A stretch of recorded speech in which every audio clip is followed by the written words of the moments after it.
just how they're doing it. I spent a year fighting this movement about selling off public property, and the way that they got away with it was through a bunch of manipulations and fraud, along with a bit of deception, with the use of local papers, the media, the local government, proxy companies, and the way that they've been able to do this, along with the fraud, is through privatization. Let's go take a look. This library system is a place where people could unify, could have free speech, no matter who it hurts. I intended to do public speaking here to try to teach the local people, because many of them don't have computers. They live out in the woods where there's not even any internet. But yeah, it's closed down and it's county-wide. Let's see what this thing says.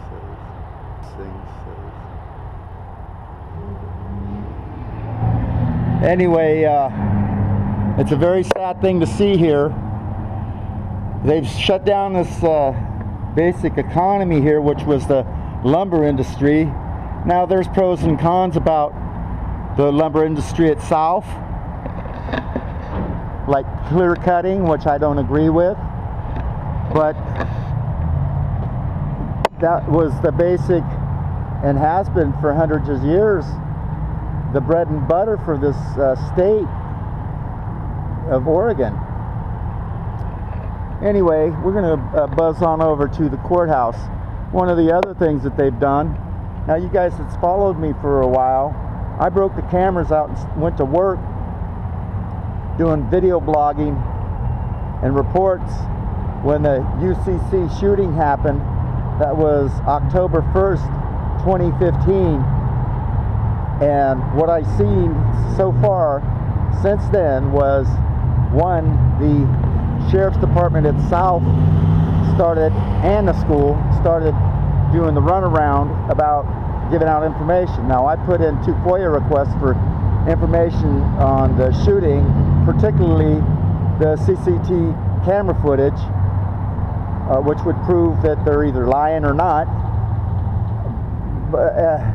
And then here recently, I went to the new Parks Department head, Rocky Hudson, and he had told me about, during a discussion over Swiftwater Park sale, that I lost my battle on that there were actually 3 other properties in that general vicinity that were slotted to be grabbed by the BLM, that's Bureau of Land Management, to attach to this scenic byway. If you guys follow UN Agenda 21, scenic byways is one of the terms that they use, this fluffy bullshit about, you know, everything's all peachy and whatnot about, well, the terminologies they use is all this yuppie, fluffy stuff that make you think that it's a good thing, but it's, if you look into it, it's not. And anyway, so I've been reporting on UN Agenda 21 here being implemented at the local level.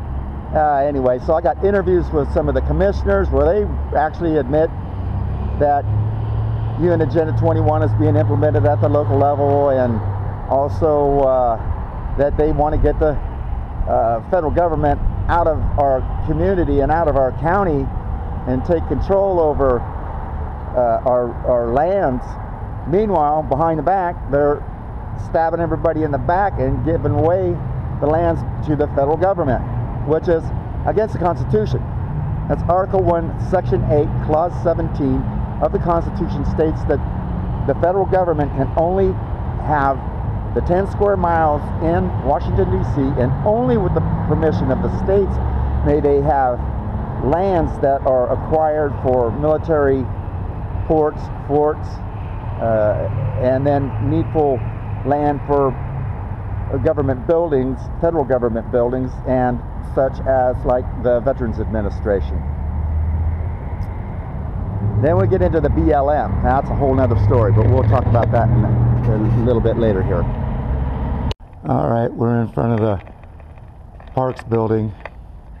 And see if I can get this Rocky Houston, whatever his name is, just to give me the names of these properties I'm searching for. So we'll see how this turns out.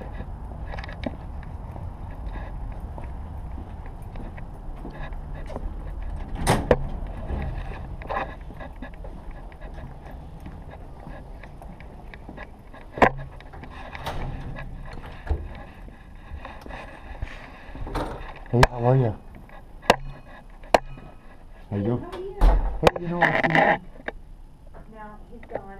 He took the whole day off, as a matter of fact. Oh, is that right? Yep. Well, you know, this is kind of silly that they want to make you go through the IPO for information you already gave me. Well, I'm here at in the government building, and I'm going to go down and see if I can't get some information.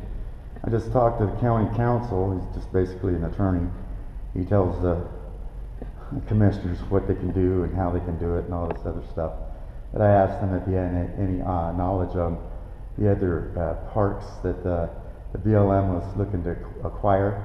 There's 3 of them out east of Roseburg that it appears that the BLM wants to acquire so they could do the scenic byway. That's UN Agenda 21, remember. So anyway, we'll go down here and see what we can get. There they are, but they're closed.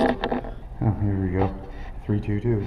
The county commissioners tell you on one hand that they're there to support getting the government to release the lands to the people. Meanwhile, on the other hand, are backdoor dealing to give water sources to the federal government. I don't know what you want to call it, but to me, that's dishonest.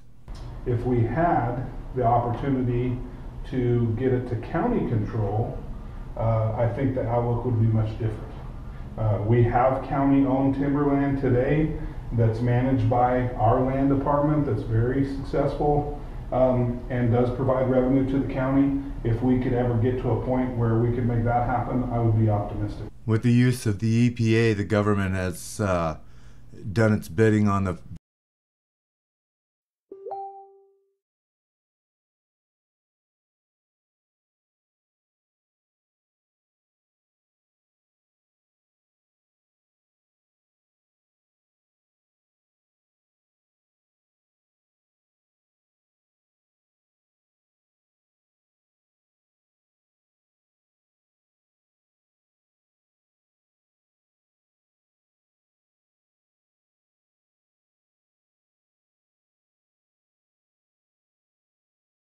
behalf of UN Agenda 21 and shut down our economy by killing the lumber industry. Right now, as it sits, there's millions and millions of dollars sitting there laying in the forest of trees that they had already cut down. That actually is revenue for the county. These guys could be going to after that and getting that revenue instead of getting rid of our land. Okay, I come up here in '07 and I spent some time here to look and see if this was the place that I wanted to call home, and I made that decision back then that yes, indeed, this was the place that I was going to.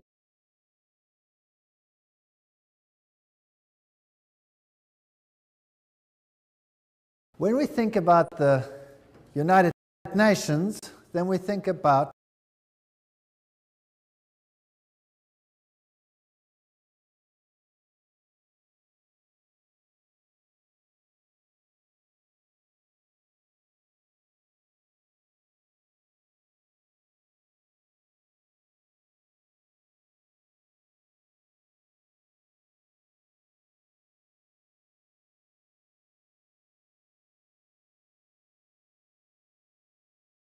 exactly that. An organization, a political organization bringing the nations together.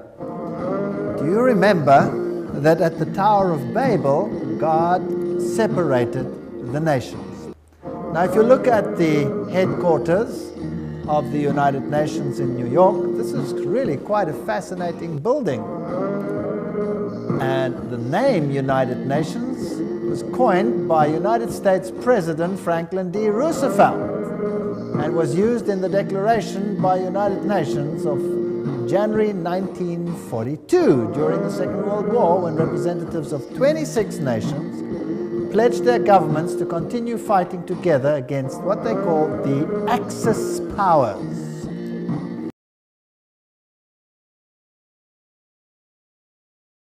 The forerunner of the United Nations was the League of Nations, and this was an organization in similar circumstances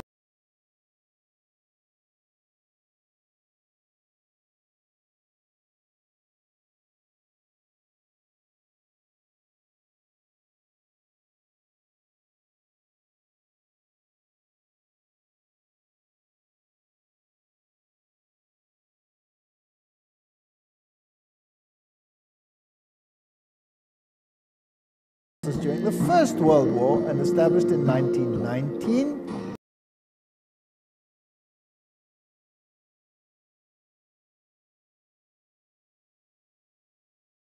Representatives of 26 nations pledged their governments to continue fighting together against what they called the Axis powers. The forerunner of the United Nations was the League of Nations, and this was an organization in similar circumstances during the First World War and established in 1919.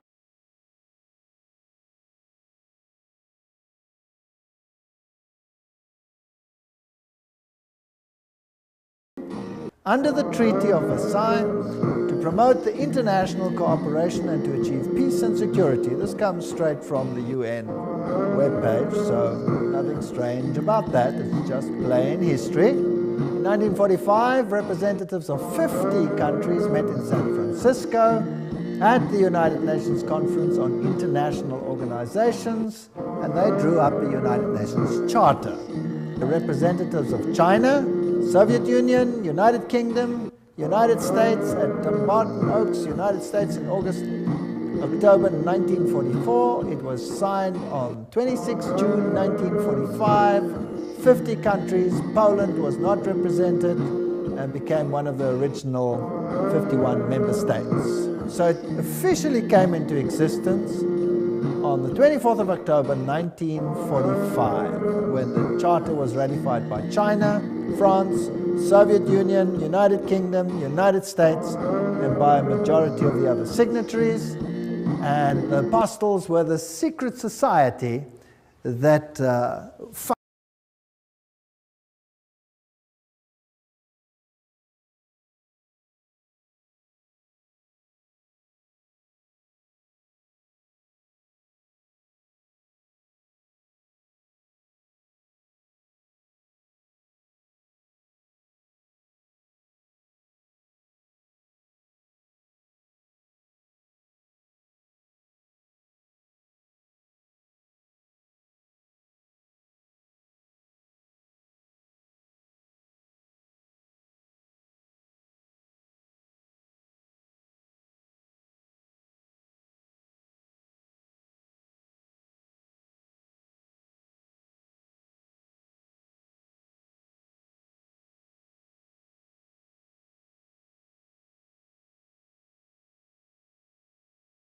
functioned, and at that time, and Hort was a member, as well as Arthur Balfour. Hort called this group a Senior Apostles Club, as well as president of the Psychic Research Society, Society for Psychic Research, soon became Prime Minister of England, Arthur Balfour, and instrumental in the First League of Nations. He not only headed the Society for Psychic Research, holding seances at his home, but he initiated a group called the Synthetic Society, whose goal was to create a one-world religion. That's a very interesting point of history. And he invited a certain Frederick Mayers of the Society of Psychic Research to join, and together they created the preamble of all religions, and it includes the dogma, departed spirits can communicate. Now let's have a look at some of the historic figures of the United Nations. Alger Hiss, he became the acting Secretary General of the establishment of the United Nations. The April 16, 1945 issue of Time magazine called him one of the State Department's bright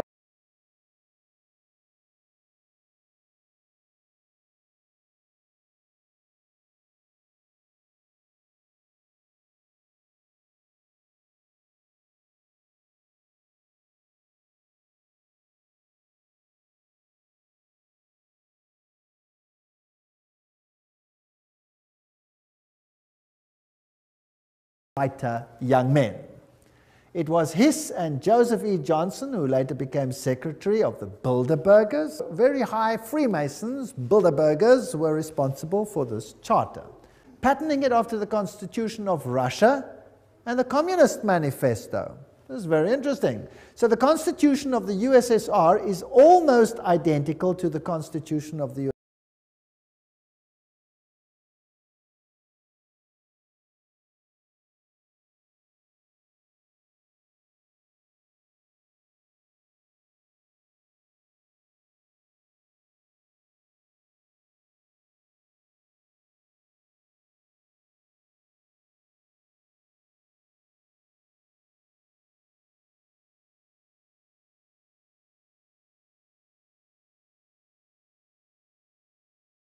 United Nations, for those who did not know that. And there are all the references. Everything that I say is referenced. I'm just reading. So please, nobody get angry with me. Get angry if you want to with whoever set this thing up. I had nothing to do with it.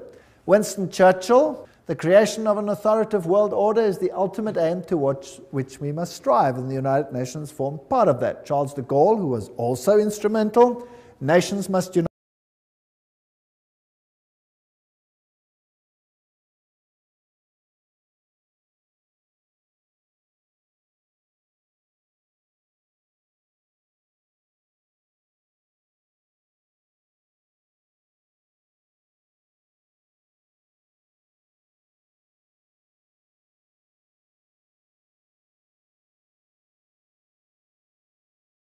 Unite in a world government or perish. So the big figures involved had this philosophy. Then there is a man, I don't know how to pronounce his name, Kari Laine. The first official UN Secretary General was a high-ranking member of Norway's Social Democratic Party, which was, by the way, an offshoot of the Third Communist International. And then came a man, Dag Hammarskjöld. And he was the second Secretary General. He was a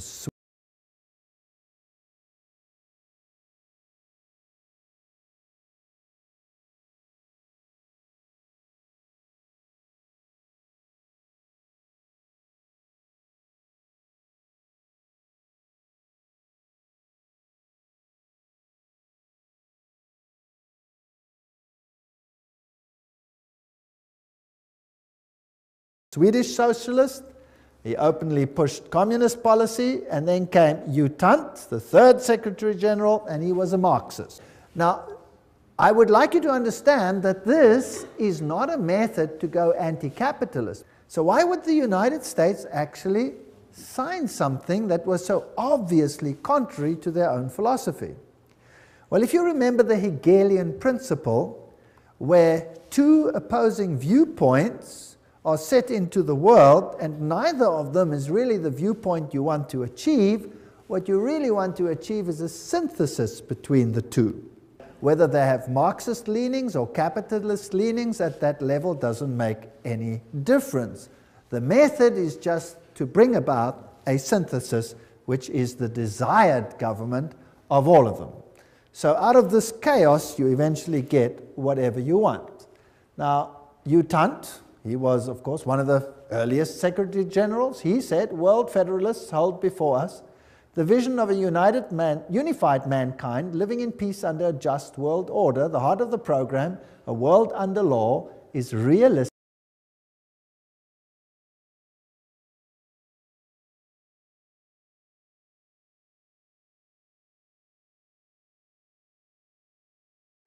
So if we reject the law, it's the same as rejecting the Son. The rejection of the Son is the same as a rejection of the Father.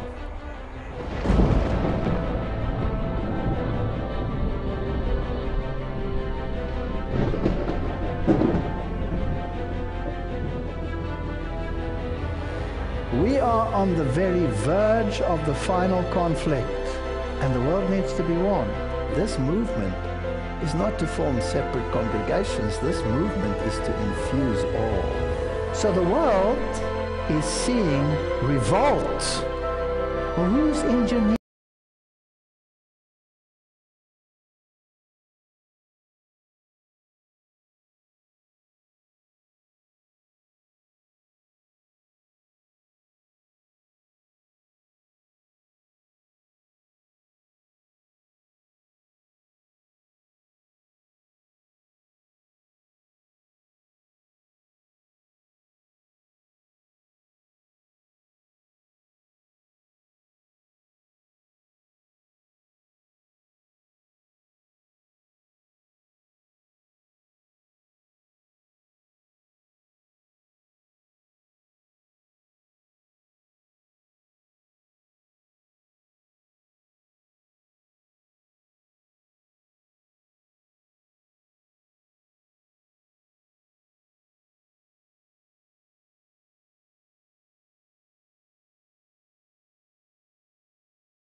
these events. It's not just happening in the Arab world, it's happening in Europe.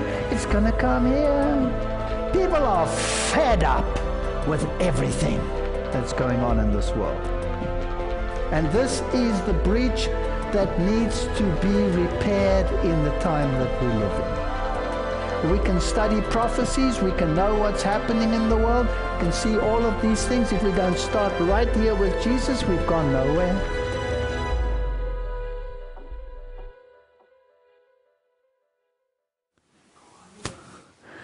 In the previous lecture, we looked at the King of the North in chapter 11, and we particularly discussed the first verses up to about verse 39. And now we are going to continue with this subject. We had a look at the meristic structure of the chapter, where you have the forces in a Hegelian conflict with one another moving towards a synthesis. And in that context, we will continue with verse 40. And this particular period has dealings with the time of the end. And at the time of the end shall the king of the south push at him. So the king of the south will push against the king of the north. And the king of the north shall come against him like a whirlwind with chariots and with horsemen and with many ships. And he shall enter into the countries and shall overflow and pass over, and he shall enter into the glorious land.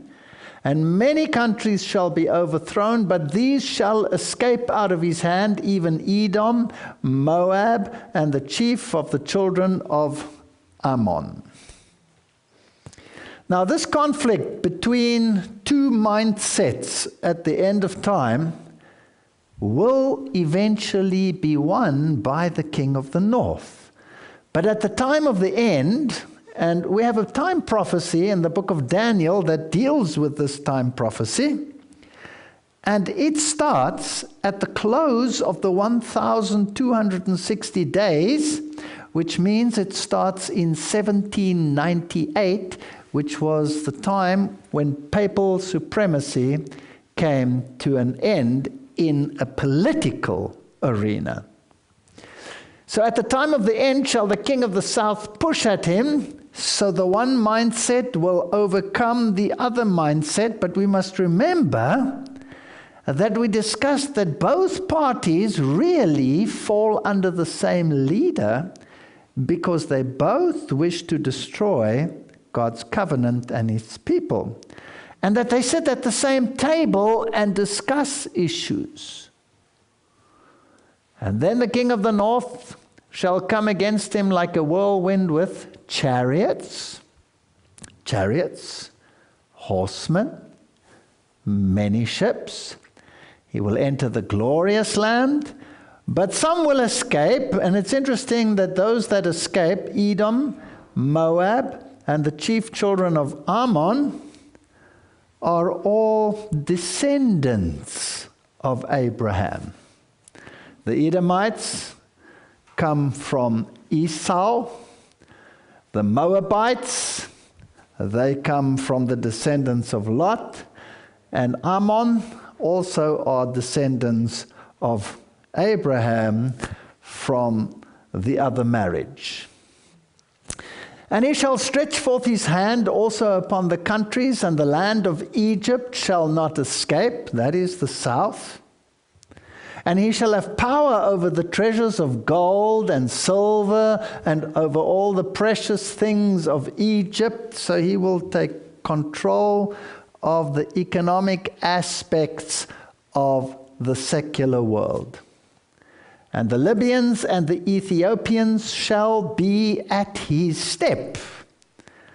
Now, the Ethiopians were the southernmost border of Egypt, of that empire, the southernmost border. So in other words, he will take all of what belongs to the king of the south under his control, and they will be at his step, at his heel. In other words, they will follow his lead. There will be a synthesis, a capitulation, and they will do his bidding at the end, when final synthesis is achieved. And then comes an interesting interlude. Verse 44 says, tidings out of the east and out of the north. Remember, he is the king of the north. But tidings out of the east and out of the north shall trouble him. And we will be dealing with this more in a later lecture. And therefore he shall go forth with great fury to destroy and utterly to make away many. And he shall plant the tabernacle of his palace between the seas in the glorious holy mountain. Yet he shall come to his end, and none shall help him.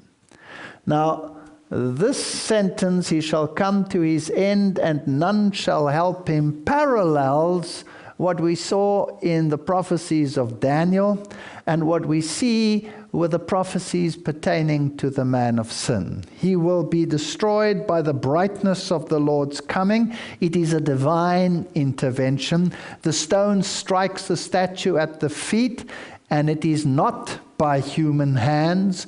So finally, the king of the north comes to his end and is destroyed by the brightness of the Lord's coming. So the east and the north that he is concerned about must pertain to the coming of Christ, who comes from the east, and the true throne of the north that is coming for retribution. So that is a message that goes to the world to warn people against this power.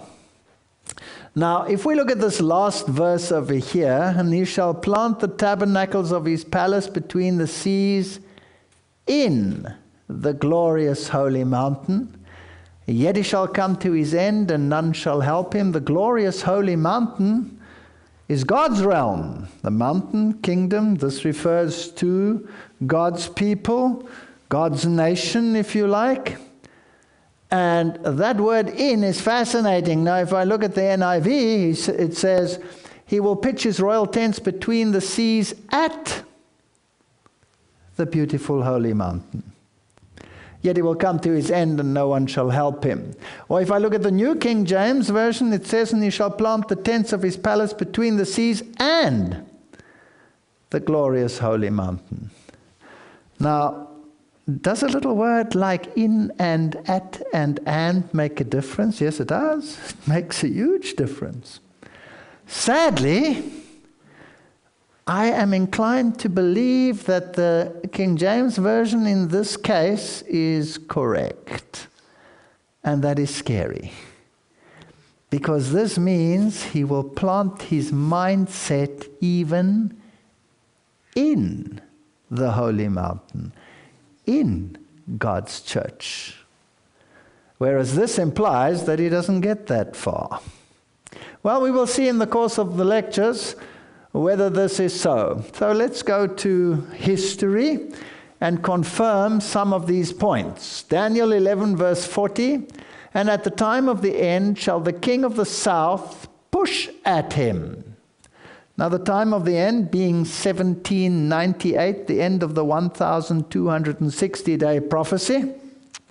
History tells us that Berthier, the French general, entered Rome and took the Pope captive, and by decree of Napoleon declared that the Papal States had been dissolved and that a secular government was put in its place. So secularism overran or pushed him out of his position. And then secularism must rule for a while, and then the reverse will take place, and the king of the north will overrun the south, and eventually the synthesis will take place, and the south will be at his heels, and they will vent their fury on the Holy Covenant collectively. But we also saw that both parties are really controlled by the dragon power, and therefore both parties were actually also consulting each other, and much must have been happening behind closed doors as they discuss how to bring people to decide against the Holy Covenant.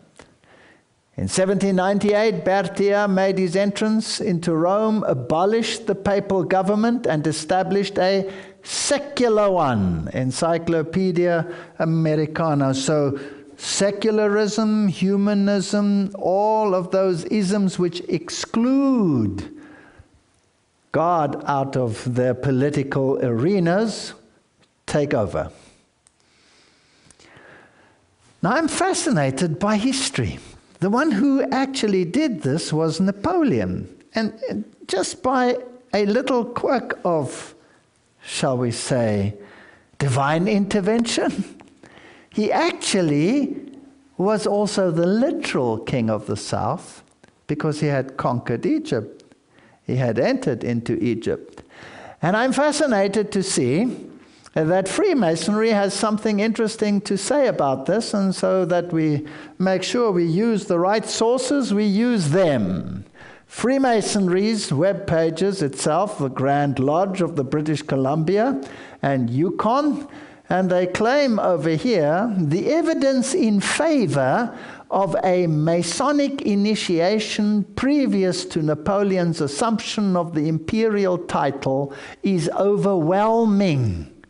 The initiation took place in the body of an army Philadelphia lodge of the Ecosias, primitive rite of Narbonne, the third initiation of École Communique, being an advancement in the rate. These initiations took place between 1795 and 1798. This is fascinating stuff. So in the years prior to this push, secret societies were being formed and gathered into their ranks, those that would play the major parts in the final events. Because the battle is for your mind. And what they can achieve in secret can have an impact on the whole of humanity. So what happened once these secret societies had been formed, and who formed them? We will have to look into that. And we will see, and even in all the previous lectures that we have done on these topics, we have seen that organizations such as the Jesuits and others were deeply involved in the formation of secret societies and actually controlled them behind the scenes.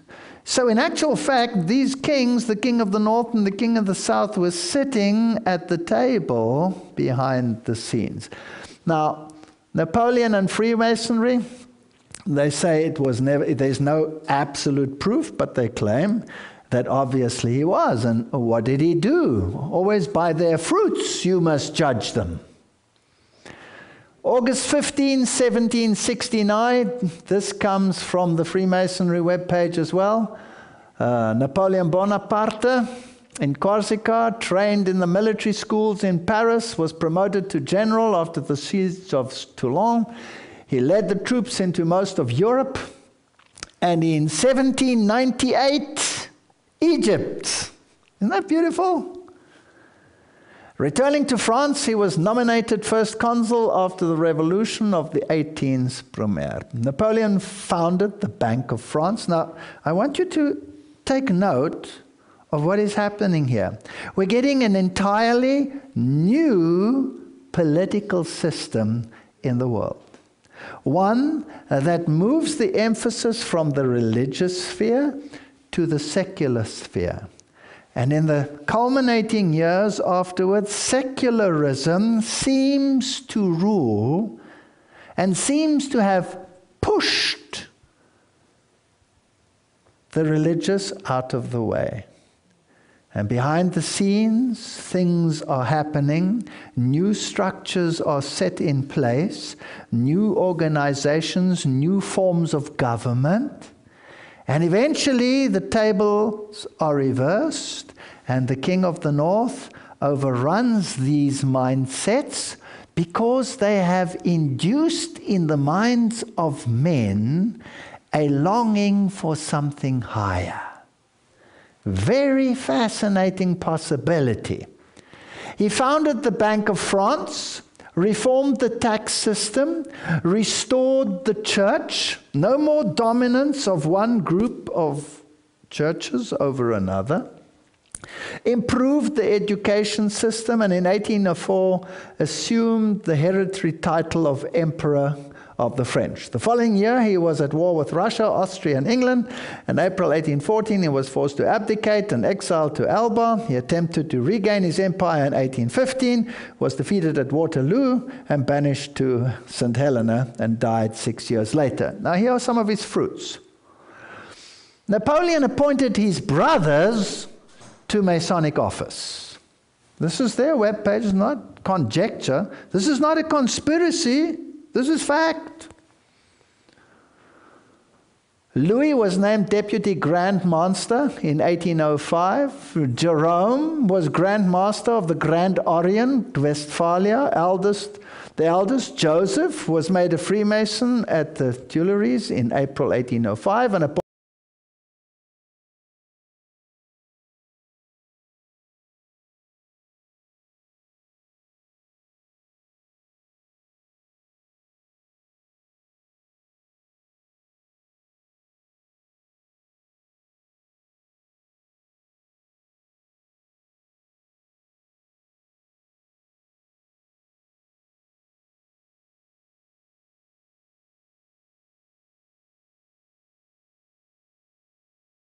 appointed Grand Master of the Grand Orient of France, and Lucien was a member of the Grand Orient of France.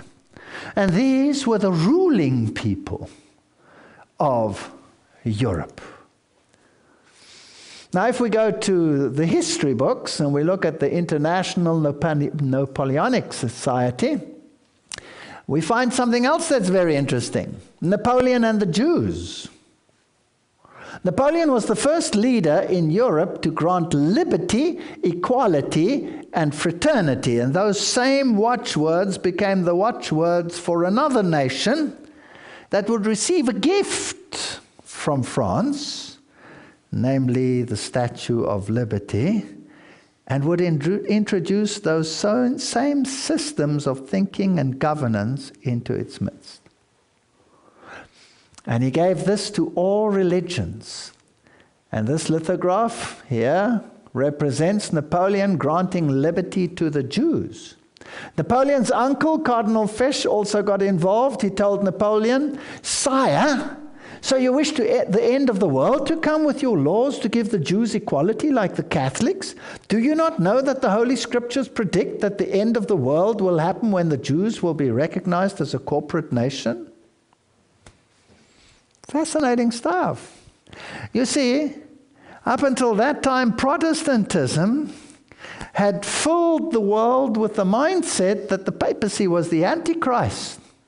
And now suddenly the Antichrist as a political entity disappears from the world scene, and his power, his political power, is removed from their sight. Where's he now? Isn't he going to bring about the final events? He dives underground. He doesn't disappear as a church, he remains a woman. But secret societies spring up everywhere. And these secret societies are founded by the very people that now have disappeared. And then they forbid people like Roman Catholics from joining some of the societies, like Freemasonry. And then when the objectives have been achieved, they unban the societies, as happened under John Paul II. This is interesting stuff, but here's a new worldview coming along. A new worldview. You see, the Jesuits had taught that the Antichrist was yet future, and that he would arise, and that he would intimidate the Jews, the church not being there anymore, but having been raptured. And all eyes, therefore, should await the coming of a Jewish kingdom, so that the promised Antichrist could come. Now, the one who actually started this philosophy is Napoleon. At the time of the end, this philosophy, this secularization of the world, will push the king of the north out of the way. And then behind the scenes, things can happen, while to the minds of the people, they see something totally different. For religion, Napoleon ended the schism and restored the Catholic Church to France by the Concordat of 1801. So the Catholics couldn't have been that powerful. They were removed from power. Where's the Antichrist? He ensured freedom of religion and equality to the Protestant sects, and he declared France the homeland of the Jews. After it became obvious he could not establish their national home in Palestine, the code Napoleon established, equality before the law,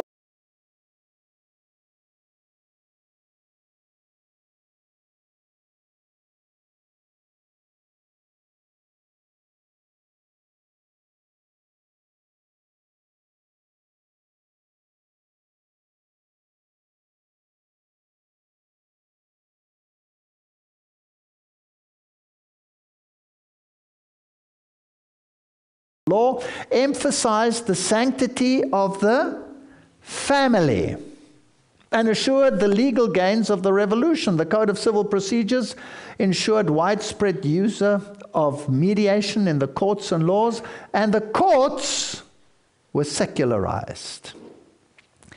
We move from religious dominance to secular dominance.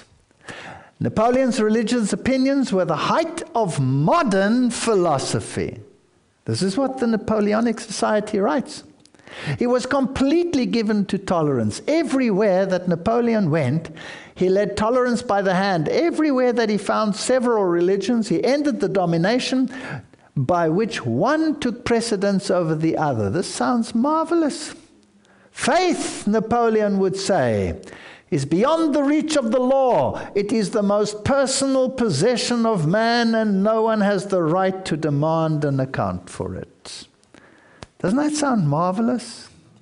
And people had been sick and tired of religious fervor, religious intervention, religious suppression, religious laws, and here comes freedom. Now, what if eventually you can lead this freedom into chaos so that people can ask for the pendulum to swing the other way? And now most people don't actually know about this. They continue to say, now here's an amazing incident which is not generally known. When the French troops were in Palestine and besieging the city of Acre, Napoleon had already prepared a proclamation making Palestine an independent Jewish state. It didn't exist. They were going to establish it. He was unable to realize this project because of the intervention of the British. This proclamation was printed and dated the 20th of April, 1799, but his unsuccessful attempt to capture Acre prevented it from being issued. The Jews had to wait more than 150 years before their state was proclaimed. The proclamation, however, did bear fruit. It was a precursor to Zionism, heightening awareness of the cause of the Jewish statehood. The ideas Napoleon expressed found the admiration of many who saw Napoleon's gestures as a fulfillment of biblical prophecy, which foretells of the restoration of the Jews to their land. The idea drew many adherents, especially in England. Here is a seed, a new philosophy being planted in the minds of men. There will be a Jewish state. The preparation for such a state must have been phenomenal. Just imagine. The Jewish people scattered throughout the entire world. Nothing but chaos here in the Middle East. And now a state is to be proclaimed.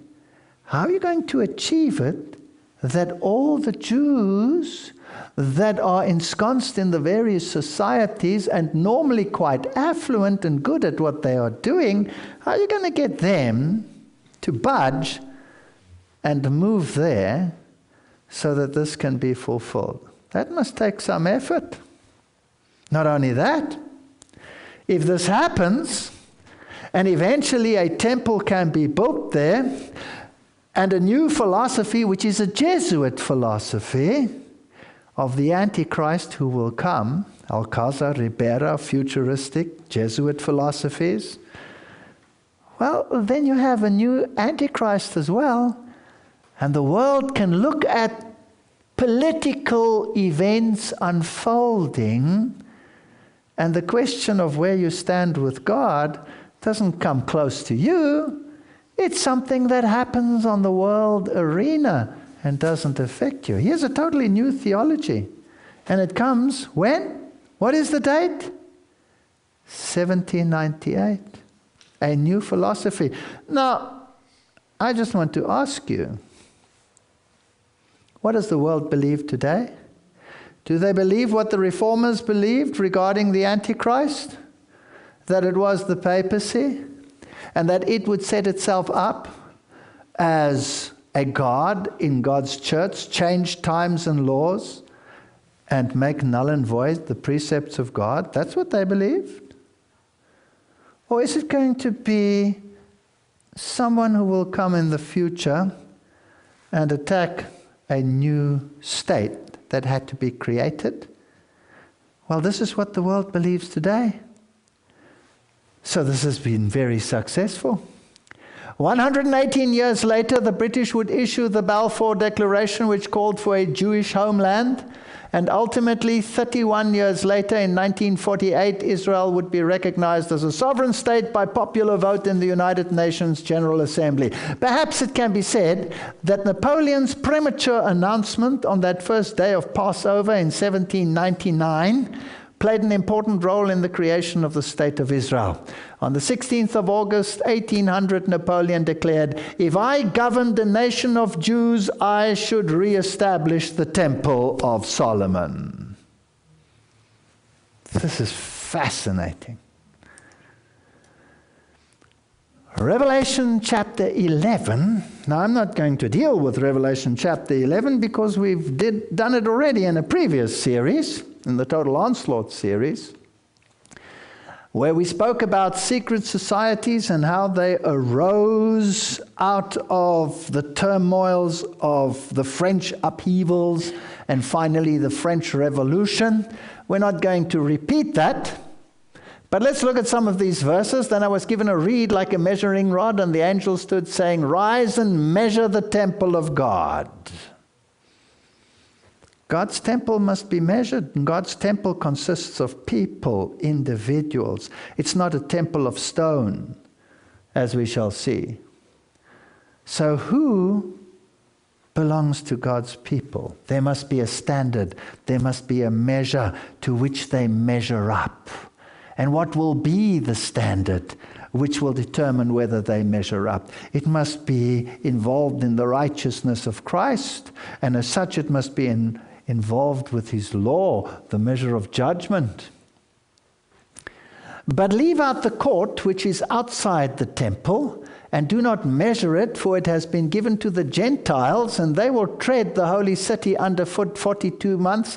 There's the 42 months, the 1,260 day, the 3.5-year prophecy pertaining to papal supremacy from 538 to 1798, as it was expounded in the Protestant world. "And I will give power unto my 2 witnesses, the olive trees," and this is the word of God, we read in parallel text. "They shall prophesy 1,263 days, clothed in sackcloth." God's word would be suppressed during the time period of papal supremacy. "These are the 2 olive trees and the 2 candlesticks, the light of the world, standing before the God of earth." So during that period, there would be the suppression of God's word. And then eventually they would be done away with for a time. We'll come to that. Now, Napoleon and Islamic Masonry. This is very interesting. Freemasonry appeared in Egypt soon after Napoleon's conquest in 1798, when General Kleber, a French Mason and top commander in Napoleon's armies, established the Lodge of Isis.